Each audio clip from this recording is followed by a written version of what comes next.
ਸਤਿ ਸ਼੍ਰੀ ਅਕਾਲ। ਤੁਸੀਂ ਵੇਖ ਰਹੇ ਹੋ ਟੀਵੀ ਪੰਜਾਬ ਤੇ ਮੈਂ ਹਾਂ ਤੁਹਾਡੇ ਨਾਲ ਇੰਦਰਪ੍ਰੀਤ ਕੌਰ ਸੰਗੀੜਾ। ਖਬਰਾਂ ਦੇ ਇਸ ਬੁਲੇਟਿਨ ਵਿੱਚ ਤੁਹਾਡਾ ਸਵਾਗਤ ਹੈ। ਗੱਲਬਾਤ ਕਰਾਂਗੇ ਅਮਰੀਕਾ ਦੀਆਂ तमाम ਖਬਰਾਂ ਦੀ। ਨਜ਼ਰ ਮਾਰਦੇ ਹਾਂ ਅੱਜ ਦੀਆਂ ਖਬਰਾਂ ਉੱਪਰ। ਪੰਜਾਬੀ ਮੂਲ ਦੇ ਇੱਕ ਵਿਅਕਤੀ ਵੱਲੋਂ ਨਸਲੀ ਟਿੱਪਣੀ ਕੀਤੀ ਗਈ, ਜਿਸ ਤੋਂ ਬਾਅਦ ਪੁਲਿਸ ਵੱਲੋਂ ਇਸ ਵਿਅਕਤੀ ਖਿਲਾਫ ਕਾਰਵਾਈ ਕੀਤੀ ਗਈ। ਇਹ ਮਾਮਲਾ ਕੈਲੀਫੋਰਨੀਆ ਦੇ ਟਾਕੋ ਬੈਲ ਨਾਲ ਸੰਬੰਧਿਤ ਹੈ, ਜਿੱਥੇ ਇੱਕ ਵਿਅਕਤੀ ਵੱਲੋਂ ਜੋ ਕਿ ਪੰਜਾਬੀ ਮੂਲ ਦਾ ਦੱਸਿਆ ਗਿਆ ਨਸਲੀ ਟਿੱਪਣੀ ਕੀਤੀ ਗਈ ਹੈ। ਇਸ ਮਾਮਲੇ ਸੰਬੰਧੀ ਹੁਣ ਤੱਕ ਕੀ ਅਪਡੇਟ ਸਾਹਮਣੇ ਆਈ, ਤੁਹਾਨੂੰ ਇਸ ਖਬਰ ਵਿੱਚ ਦੱਸਾਂਗੇ। ਕੈਲੀਫੋਰਨੀਆ ਤੋਂ ਇੱਕ ਅਜਿਹਾ ਮਾਮਲਾ ਸਾਹਮਣੇ ਆਇਆ ਜਿੱਥੇ ਪੰਜਾਬੀ ਮੂਲ ਦੇ ਵਿਅਕਤੀ ਵੱਲੋਂ ਨਸਲੀ ਟਿੱਪਣੀ ਕੀਤੀ ਗਈ। ਹੁਣ ਇਸ ਵਿਅਕਤੀ ਖਿਲਾਫ ਕਾਰਵਾਈ ਕੀਤੀ ਗਈ, ਜਿਸ ਦਾ ਨਾਮ ਤਜਿੰਦਰ ਸਿੰਘ ਦੇ ਤੌਰ ਤੇ ਉੱਪਰ ਦੱਸਿਆ ਗਿਆ। ਦੱਸ ਦਈਏ ਕਿ ਜਿਸ ਵੇਲੇ ਇਸ ਵਿਅਕਤੀ ਵੱਲੋਂ ਟਿੱਪਣੀ ਕੀਤੀ ਜਾ ਰਹੀ ਸੀ ਤਾਂ ਕਿਸੇ ਵੱਲੋਂ ਵੀਡੀਓ ਬਣਾ ਲਈ ਗਈ। ਇਹ ਘਟਨਾ ਟਾਕੋ ਬੈਲ ਦੇ ਨਾਲ ਜੁੜੀ ਹੋਈ ਹੈ, ਜਿੱਥੇ ਵਿਅਕਤੀ ਵੱਲੋਂ ਦੂਸਰੇ ਵਿਅਕਤੀ ਤੇ ਨਸਲੀ ਟਿੱਪਣੀ ਕੀਤੀ ਗਈ। ਜਿਸ ਵਿਅਕਤੀ ਖਿਲਾਫ ਪੁਲਿਸ ਨੇ ਕਾਰਵਾਈ ਕੀਤੀ ਉਸ ਦਾ ਨਾਮ ਤਜਿੰਦਰ ਸਿੰਘ ਤੇ ਉਮਰ 37 ਸਾਲ ਦੇ ਕਰੀਬ ਦੱਸੀ ਜਾ ਰਹੀ ਹੈ। ਇਸ ਉੱਪਰ ਪੁਲਿਸ ਵੱਲੋਂ ਕਈ ਚਾਰजेस ਲਗਾਏ ਗਏ। ਦੱਸਿਆ ਜਾ ਰਿਹਾ ਹੈ ਕਿ ਇਸ ਵੱਲੋਂ ਕ੍ਰਿਸ਼ਨਨ ਨਾਮ ਦੇ ਵਿਅਕਤੀ ਉੱਪਰ ਟਾਕੋ ਬੈਲ ਵਿੱਚ ਨਸਲੀ ਟਿੱਪਣੀ ਕੀਤੀ ਗਈ। ਇਹ ਮਾਮਲਾ 21 ਅਗਸਤ ਦੇ ਨਾਲ ਜੁੜਿਆ ਹੋਇਆ ਹੈ।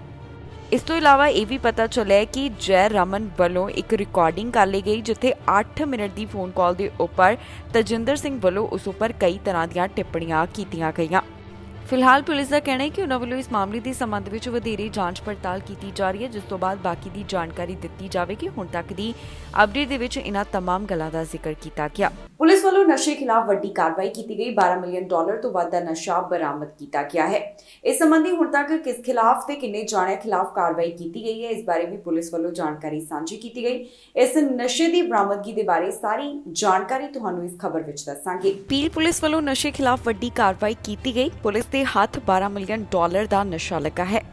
ਇਸ ਮਾਮਲੇ ਸੰਬੰਧੀ peel regional police specialised enforcement bureau ਵੱਲੋਂ ਕਾਰਵਾਈ ਕੀਤੀ ਗਈ ਹੈ, ਜਿੱਥੇ ਉਹਨਾਂ ਨੇ ਦੱਸਿਆ ਕਿ ਕੁਝ ਲੋਕਾਂ ਕੋਲੋਂ ਵੱਡੀ ਮਾਤਰਾ ਵਿੱਚ ਨਸ਼ਾ ਬਰਾਮਦ ਕੀਤਾ ਗਿਆ। ਜਿਸ ਗਰੁੱਪ ਕੋਲੋਂ ਇਹ ਨਸ਼ਾ ਉਹਨਾਂ ਨੂੰ ਮਿਲਿਆ ਹੈ ਉਹ ਮਿਸੀਸਾਗਾ ਅਤੇ ਬ੍ਰੈਂਪਟਨ ਏਰੀਆ ਨਾਲ ਸੰਬੰਧਿਤ ਦੱਸੇ ਜਾ ਰਹੇ ਨੇ। ਜਾਂਚ ਪੜਤਾਲ ਦੌਰਾਨ ਇਨਵੈਸਟੀਗੇਟਰਸ ਵੱਲੋਂ ਕੁਝ ਐਕਟਿਵ ਮੈਂਬਰਸ ਦੀ ਜਾਣਕਾਰੀ ਸਾਂਝੀ ਕੀਤੀ ਗਈ ਹੈ। ਇਸ ਤੋਂ ਇਲਾਵਾ ਦੱਸਿਆ ਕਿ ਉਹਨਾਂ ਨੂੰ ਕਿਹੜਾ ਨਸ਼ਾ ਬਰਾਮਦ ਹੋਇਆ ਹੈ। ਜਾਣਕਾਰੀ ਮੁਤਾਬਕ 40 kilo synthetic opioid, 7 kilogram fentanyl, 16.6 kilogram MDMA, 12.9 kilogram methamphetamine, 3.7 kilogram cocaine, 10.7 kilogram Xanax, 120 gram psilocybin police ਦੇ ਹੱਥ ਲੱਗੀ ਹੈ। ਇਸ ਪੂਰੇ ਨਸ਼ੇ ਦੀ ਕੀਮਤ $12 ਮਿਲੀਅਨ ਤੋਂ ਵੱਧ ਦੀ ਦੱਸੀ ਜਾ ਰਹੀ ਹੈ। ਇਸ ਤੋਂ ਇਲਾਵਾ ਅਧਿਕਾਰੀਆਂ ਵੱਲੋਂ ਜਾਣਕਾਰੀ ਦਿੱਤੀ ਗਈ ਕਿ ਉਹਨਾਂ ਨੇ ਕਿਹੜੇ ਵਿਅਕਤੀਆਂ ਉੱਪਰ ਕਾਰਵਾਈ ਕੀਤੀ ਤੇ ਉਹਨਾਂ ਉੱਪਰ ਕਿੰਨੇ ਚਾਰजेस ਲੱਗੇ ਨੇ। 35 ਸਾਲਾ ਵਿਅਕਤੀ ਦੇ ਉੱਪਰ ਕਾਰਵਾਈ ਕਰਦਿਆਂ 2 ਚਾਰजेस ਲਗਾਏ ਗਏ, ਜਿਸ ਉੱਪਰ 7 count of possession for purpose of trafficking, 2 count of breach of recognizance ਲਗਾਏ ਗਏ। ਜ਼ੈਂਗਥਾਈ ਦੇ ਖਿਲਾਫ ਕਾਰਵਾਈ ਕੀਤੀ ਗਈ, ਜੋ ਕਿ 38 ਸਾਲਾ ਵਿਅਕਤੀ ਟੋਰਾਂਟੋ ਨਾਲ ਸੰਬੰਧਿਤ ਦੱਸਿਆ ਗਿਆ। ਇਸ ਉੱਪਰ 3 count possession for the purpose of trafficking ਲਗਾਏ ਗਏ।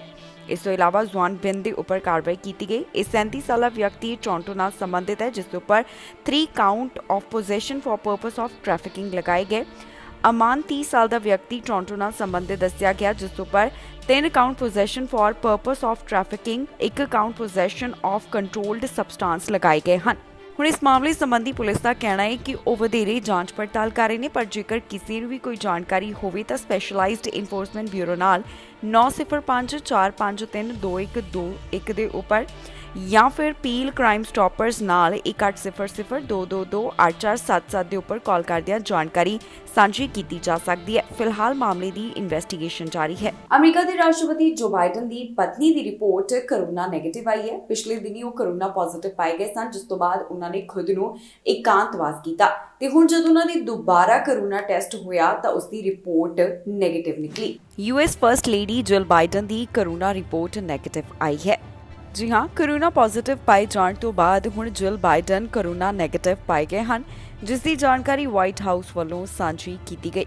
ਇਸ ਤੋਂ ਇਲਾਵਾ ਉਹਨਾਂ ਦੀ ਕਮਿਊਨੀਕੇਸ਼ਨ ਡਾਇਰੈਕਟਰ ਵੱਲੋਂ ਵੀ ਦੱਸਿਆ ਗਿਆ ਕਿ ਜਿਲ ਬਾਈਡਨ ਦੀ ਜੋ ਕੋਰੋਨਾ ਰਿਪੋਰਟ ਸੋਮਵਾਰ ਨੂੰ ਸਾਹਮਣੇ ਆਈ, ਉਸ ਦੇ ਵਿੱਚ ਉਹਨਾਂ ਦਾ ਕੋਰੋਨਾ ਟੈਸਟ ਨੈਗੇਟਿਵ ਆਇਆ ਹੈ।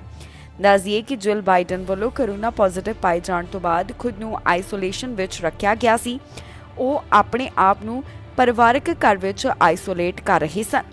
ਇੱਥੇ ਇਹ ਵੀ ਦੱਸਣਯੋਗ ਹੈ ਕਿ 24 ਅਗਸਤ ਨੂੰ ਉਹਨਾਂ ਨੂੰ ਕੋਰੋਨਾ ਪੋਜ਼ਿਟਿਵ ਪਾਇਆ ਗਿਆ ਸੀ, ਪਰ ਉਹਨਾਂ ਨੂੰ ਕੋਰੋਨਾ ਵਾਇਰਸ ਦੇ ਬਹੁਤੇ ਸਿੰਪਟਮ ਦਿਖਾਈ ਨਹੀਂ ਦਿੱਤੇ। ਇਸ ਤੋਂ ਪਹਿਲਾਂ ਅਮਰੀਕਾ ਦੇ ਰਾਸ਼ਟਰਪਤੀ ਜੋ ਬਾਈਡਨ ਵੀ ਕੋਰੋਨਾ ਪੋਜ਼ਿਟਿਵ ਪਾਏ ਗਏ ਸਨ। ਉਹਨਾਂ ਨੂੰ ਕੋਰੋਨਾ ਪੋਜ਼ਿਟਿਵ ਪਾਏ ਜਾਣ ਤੋਂ ਬਾਅਦ ਕੋਰੋਨਾ ਨੈਗੇਟਿਵ ਤੇ ਇੱਕ ਵਾਰ ਫਿਰ ਕੋਰੋਨਾ ਪੋਜ਼ਿਟਿਵ ਪਾਇਆ ਗਿਆ ਸੀ।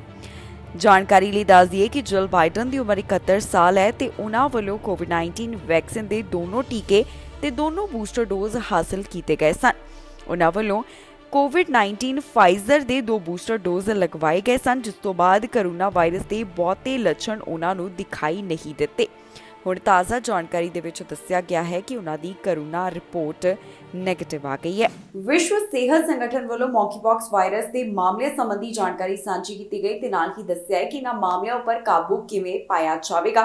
ਦੱਸਦੇ ਕਿ ਯੂਰਪ ਦੇ ਵਿੱਚ ਇਸ ਸਮੇਂ ਮੌਂਕੀਪੌਕਸ ਵਾਇਰਸ ਦੀ ਆਊਟਬ੍ਰੇਕ ਨਜ਼ਰ ਆ ਰਹੀ ਹੈ, ਜਿਸ ਤੋਂ ਬਾਅਦ ਵਿਸ਼ਵ ਸਿਹਤ ਸੰਗਠਨ ਵੱਲੋਂ ਆਪਣੇ ਵਿਚਾਰ ਸਾਂਝੇ ਕੀਤੇ ਗਏ। ਮੌਂਕੀਪੌਕਸ ਵਾਇਰਸ ਨੂੰ ਲੈ ਕੇ ਇੱਕ ਵਾਰ ਫਿਰ ਤੋਂ ਵਿਸ਼ਵ ਸਿਹਤ ਸੰਗਠਨ ਵੱਲੋਂ ਜਾਣਕਾਰੀ ਸਾਂਝੀ ਕੀਤੀ ਗਈ। ਵਿਸ਼ਵ ਸਿਹਤ ਸੰਗਠਨ ਦਾ ਕਹਿਣਾ ਹੈ ਕਿ ਯੂਰਪ ਦੇ ਵਿੱਚ ਮੌਂਕੀਪੌਕਸ ਵਾਇਰਸ ਦੇ ਆਊਟਬ੍ਰੇਕ ਨੂੰ ਰੋਕਿਆ ਜਾ ਸਕਦਾ ਹੈ। ਦੱਸਦੀਏ ਕਿ ਹੁਣ ਤੱਕ 90 ਦੇਸ਼ਾਂ ਵਿੱਚ ਇਸ ਵਾਇਰਸ ਨਾਲ ਜੁੜੇ ਹੋਏ 47,600 ਮਾਮਲੇ ਸਾਹਮਣੇ ਆ ਚੁੱਕੇ ਹਨ, ਜਿਸ ਤੋਂ ਬਾਅਦ ਵਿਸ਼ਵ ਸਿਹਤ ਸੰਗਠਨ ਦਾ ਹੁਣ ਇਸ ਸਭ ਬਾਰੇ ਕੀ ਕਹਿਣਾ ਹੈ, ਆਓ ਤੁਹਾਨੂੰ ਸੁਣਾਉਂਦੇ ਹਾਂ। The number of weekly reported cases fell by more than 20% globally.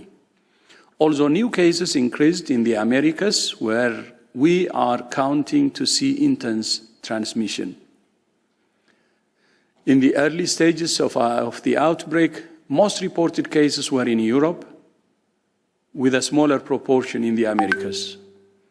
That has now reversed, with less than 40% of reported cases in Europe and 60% in the Americas. There are signs that the outbreak is slowing in Europe, where a combination of effective public health measures, behavior change, and vaccination are helping to prevent transmission. However, in Latin America in particular, insufficient awareness or public health measures are combining with a lack of access to vaccines to fan the flames of the outbreak. Yesterday, the manufacturer of one vaccine, Bavarian Nordic, signed an agreement with WHO's regional office for the Americas to support access to its vaccine in Latin America and to support access to its vaccine in Latin America and the Caribbean. Texas ਦੇ ਵਿੱਚ ਅਜਿਹਾ ਪਹਿਲਾ ਮਾਮਲਾ ਸਾਹਮਣੇ ਆਇਆ ਜਦੋਂ ਕਿਸੇ ਵਿਅਕਤੀ ਦੀ ਮੌਂਕੀਪੌਕਸ ਵਾਇਰਸ ਪੋਜ਼ਿਟਿਵ ਪਾਏ ਜਾਣ ਤੋਂ ਬਾਅਦ ਮੌਤ ਹੋਈ ਹੋਵੇ। ਇਸ ਮੌਤ ਦੇ ਅਸਲ ਕਾਰਨ ਵੀ ਪਤਾ ਕਰਨ ਦੀ ਲਗਾਤਾਰ ਕੋਸ਼ਿਸ਼ ਕੀਤੀ ਜਾ ਰਹੀ ਹੈ। ਅਧਿਕਾਰੀਆਂ ਵੱਲੋਂ ਹੁਣ ਤੱਕ ਦੀ ਅਪਡੇਟ ਵਿੱਚ ਕਾਫੀ ਗੱਲਾਂ ਦਾ ਜ਼ਿਕਰ ਕੀਤਾ ਗਿਆ। ਉਹਨਾਂ ਵੱਲੋਂ ਕੀ ਡਿਟੇਲ ਦਿੱਤੀ ਗਈ ਹੈ ਤੁਹਾਨੂੰ ਇਸ ਖਬਰ ਵਿੱਚ ਦੱਸਾਂਗੇ। ਟੈਕਸਸ ਦੇ ਵਿੱਚ ਪਹਿਲਾ ਅਜਿਹਾ ਮਾਮਲਾ ਸਾਹਮਣੇ ਆਇਆ ਜਿੱਥੇ ਮੌਂਕੀਪੌਕਸ ਵਾਇਰਸ ਨਾਲ ਗ੍ਰਸਤ ਵਿਅਕਤੀ ਦੀ ਮੌਤ ਹੋ ਗਈ।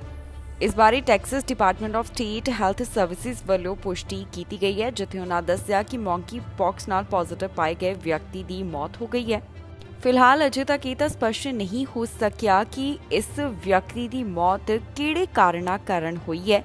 ਇਸ ਸਭ ਬਾਰੇ Texas department of state health services ਵੱਲੋਂ ਸਾਰੀ ਜਾਣਕਾਰੀ ਸਾਂਝੀ ਕੀਤੀ ਗਈ ਹੈ। ਉਹਨਾਂ ਦਾ ਮੰਨਣਾ ਹੈ ਕਿ ਇਸ ਤਰ੍ਹਾਂ ਦਾ ਪੂਰੇ ਅਮਰੀਕਾ ਵਿੱਚ ਪਹਿਲਾ ਮਾਮਲਾ ਸਾਹਮਣੇ ਹੈ ਜਿਸ ਦੀ ਮੌਂਕੀਪੌਕਸ ਵਾਇਰਸ ਕਾਰਨ ਮੌਤ ਹੋਈ ਹੈ।